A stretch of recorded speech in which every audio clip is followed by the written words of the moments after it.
चैतन्यरूपम् अपरं सदेव प्राणोदवीवं चरणं सदेव सतीर्थो सदैवं भवतं वदेव गुरुर्वै शरण्यं।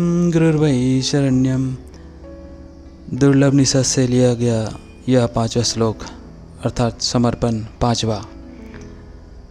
इसमें कहा गया है कि और लोगों ने अनुभव किया हो या न किया हो, किंतु मैं तो आपके शरीर का एक हिस्सा हूँ।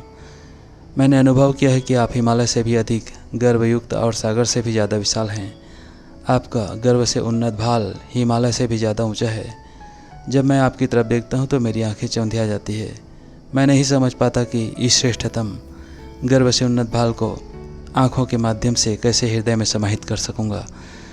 मैं जब आपके वक्ष स्थल की ओर देखता हूँ तो सातों समुद्र हिलोरे मारते हुए दिखाई पड़ते हैं और मैं आपके वक्ष स्थल में दुबक जाना चाहता हूँ, जहाँ मुझे सुख, सौभाग्य, तृप्ति और पूर्णता प्राप्त हो सकेगी। जब मैं आपके संपूर्ण शरीर को देखता हूँ तो मेरे सामने समस्त ब्रह्मांड साकार हो उठता है।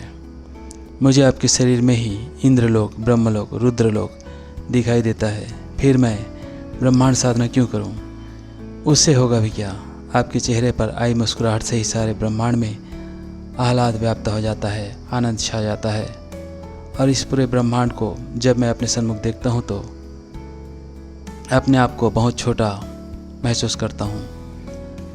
ऐसा लगता है कि इन लाखों करोड़ों लोगों में जहाँ महानतम ऋषि है, समस्त देव योनियाँ हैं, ब्रह्मा, विष्णु, रुद्र और अगस्त्य, पुलत्स्य, अत्रि, कनार जैसे ऋषि हैं, इन सब के आगे तो मेरा अस्तित्व एक अत्यंत सूक्ष्म कण के समान दिखाई देता है। इसके बावजूद भी आपने इस कण को अपनाया। इससे बड़ा सौभाग्य क्या हो सकता है? इस कण पर आपने कृपा दृष्टि की, अपने हाथों का स्पर्श किया। यह मेरे लिए जीवन का परम सौभाग्य है, अहोभाव है, मेरे पूज्य जन्मों के पुण्य का उदय है। मुझे गर्व है कि मैं ब्रह्मांड का एक हिस्सा बन सका। आपकी मेरी तुलना हो ही नहीं सकती। हजारों जन्म लेने के बाद भी आपके बराबर चिंतन कर ही नहीं सकता। दीपक से सूर्य की बूंद से सागर की तुलना नहीं हो सकती। ठीक इसी प्रकार मेरी और आपकी तुलना करना ही व्यर्थ है। यदि मैं इस ब्रह्मांड का एक कण बना हुआ रह सकूं, तो यह मेरी बहुत बड़ी उपलब्धि है कि इस ब्रह्मांड में मेरा अस्तित्व है।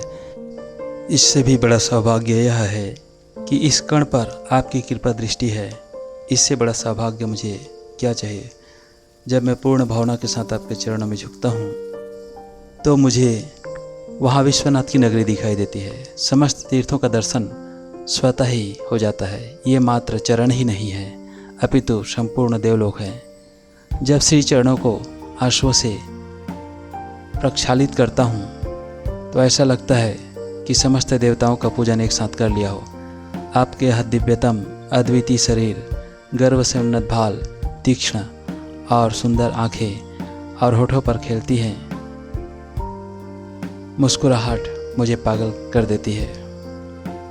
मैं इन सब में खो जाता हूँ। हर क्षण इस मुस्कान में निमग्न रहता हूँ।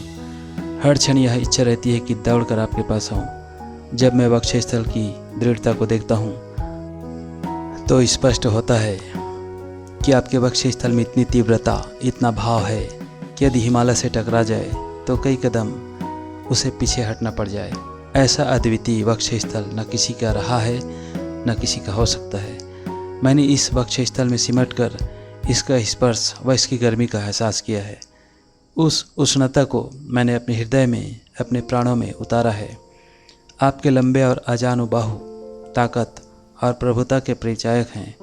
ऐसा लगता है कि स्वयं इंद्र मेरे सामने उपस्थित हो गया हो। वास्तव में ही आपके वरद हस्त, आपकी श्रेष्ठता और आपकी अद्वितीयता को वर्णित नहीं किया जा सकता। सहस्त्रों मुखों से भी यदि शेष नाग आपके गुणों को स्पष्ट करे तो उनके लिए संभव नहीं है।